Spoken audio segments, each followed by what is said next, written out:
अब देखो यार, अगर तुम लोग सेथ रॉलिंस और शिंसुके नाकामुरा के फैन हो तो ये वीडियो तुम्हारे लिए होने वाली है, क्योंकि गाइस रॉलिंस के ड्रू मैकिंटायर को बीट करने के बाद अब नाकामुरा और रॉलिंस के बीच में बड़ा मैच होने वाला है। WWE बैकलैश 2024 को लेकर WWE ने इंटरनेशनल अनाउंस कर दिया है।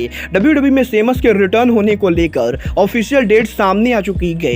लोगन पॉल के यूएस चैंपियन बनने के बाद लोगन पॉल एक बड़े पेपर व्यू पर कंफर्म हो चुके हैं। WWE के NXT के शानदार शो के बाद इस हफ्ते NXT की व्यूअरशिप सामने आ चुकी है। तो गाइस वहीं CM पंक के WWE पर रिटर्न होने को लेकर WWE का एक और बड़ा हिंट आ चुका है। तो गाइस चलिए बिना किसी देरी के शुरू करते हैं इस वीडियो को, और सबसे पहले बात करेंगे NXT के व्यूअरशिप की।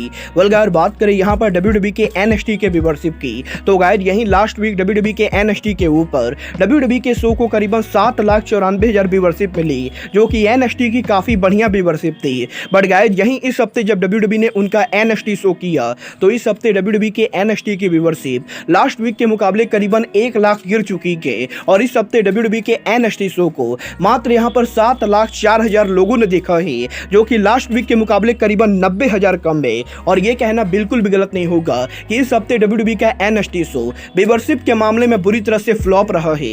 वेल गाइस ये तो बात थी WWE के NXT के व्यूअरशिप की। बट गाइस चलिए फिलहाल आगे बढ़ते हैं और बात करते हैं WWE के farmer world champion the great white Sheamus की। वेल गाइस ये बात तो हम सभी लोगों को मालूम है, पिछले 1 से 1.5 महीने से WWE के अंदर हमें यहाँ पर शेमस देखने को नहीं मिलेंगे। और गाइस शेमस की इंजरी की वजह से शेमस की कंपनी से बाहर रहने के बाद अब यहाँ पर शेमस WWE के ऊपर उनका रिटर्न करने वाले गए, क्योंकि गाइस इस हफ्ते WWE के ऑफिशियल वेबसाइट के ऊपर WWE के अपकमिंग स्मैकडाउन के ऊपर WWE कंपनी शेमस को एडवर्टाइज कर रही है। और गाइस यहाँ पर 24 नवंबर को WWE का जो स्मैकडाउन होने वाला है, उस स्मैकडाउन के ऊपर WWE कंपनी यहाँ पर शेमस को एडवर्टाइज कर रही है। और गाइस अब ये देखना बहुत ही दिलचस्प होने वाला है कि अगर यहाँ पर 24 नवंबर को शेमस स्मैकडाउन पर रिटर्न करते गए तो गाइस शेमस यहाँ पर किसके साथ फ्यूड करते गए। बोले आप लोग शेमस के रिटर्न के लिए एक्साइटेड हो या नहीं, आप लोग मुझे कमेंट करके बताइए। बट गाइस चलिए फिलहाल आगे बढ़ते और बात करते हैं WWE के इंटरनेशनल पेपर व्यूज की।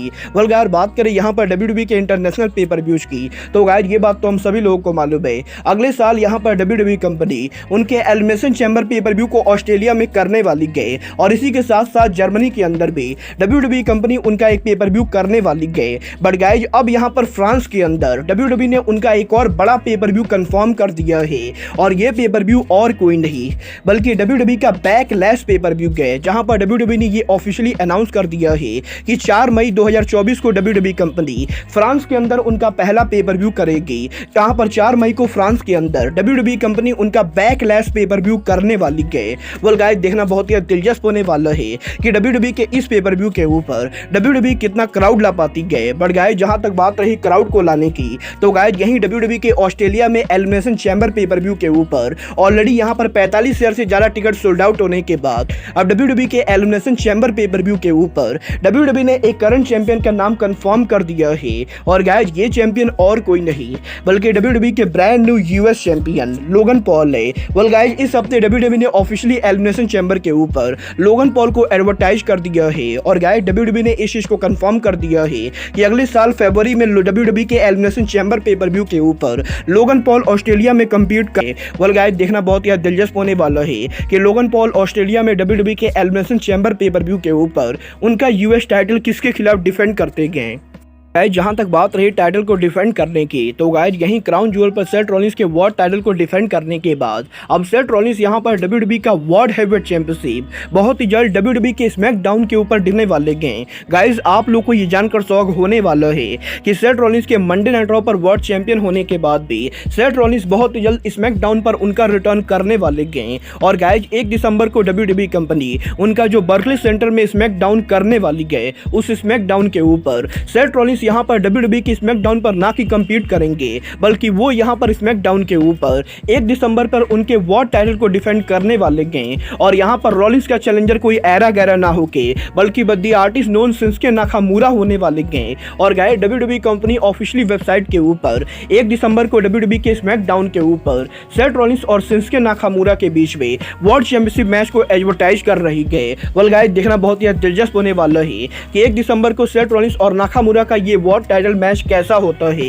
बट गाइज चलिए फिलहाल आगे बढ़ते और बात करते हैं सीएम पंक के डब्ल्यूडब्ल्यूई रिटर्न की। वेल ये बात तो मैं आप लोग को ऑलरेडी एलीट पिनिया चैनल के ऊपर बता चुका हूँ। इस हफ्ते डब्ल्यूडब्ल्यूई के स्मैकडाउन के जनरल मैनेजर निक एल्डिस के इंटरव्यू के अंदर निक एल्डिस ने सीएम पंक के रिटर्न को काफी सारी बातें की, जहां पर निक एल्डिस का ये मानना है कि सीएम पंक डेफिनेटली यहां पर डब्ल्यूडब्ल्यूई पर रिटर्न होने चाहिए। और गाइज यही निक एल्डिस के इसी इंटरव्यू के बाद डब्ल्यूडब्ल्यूई के ऑफिशियल यूट्यूब चैनल के ऊपर डब्ल्यूडब्ल्यूई ने डब्ल्यूडब्ल्यूई का एक पुराना मैच अपलोड किया, जहां पर बेसिकली इस मैच के अंदर रेंडी ऑर्टन कोडी रोड्स के साथ कंपीट कर रहे थे।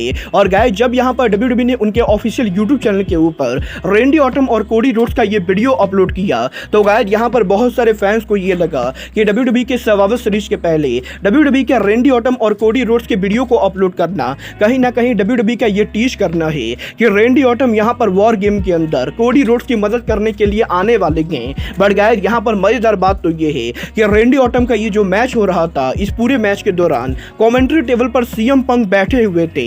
और क्योंकि इस पूरे मैच के अंदर सीएम पंक कमेंट्री टेबल पर बैठे हुए थे, तो गाइज बहुत सारे लोगों ने अब ये कहना है कि डब्ल्यूडब्ल्यूई के इस वीडियो के अंदर डब्ल्यूडब्ल्यूई सीएम पंक और रेंडी ऑर्टन दोनों के रिटर्न को टीच कर रही है। और गाइज यही सोशल मीडिया के ऊपर डब्ल्यूडब्ल्यूई के यूट्यूब चैनल के इस वीडियो के वायरल जाने के बाद डब्ल्यूडब्ल्यूई ने उनके ऑफिशियल यूट्यूब चैनल के ऊपर इस वीडियो को प्राइवेट कर दिया है। और गाइज अब यहां पर डब्ल्यूडब्ल्यूई के यूट्यूब चैनल के ऊपर आप लोगों को ये वीडियो देखने को नहीं मिलेगा।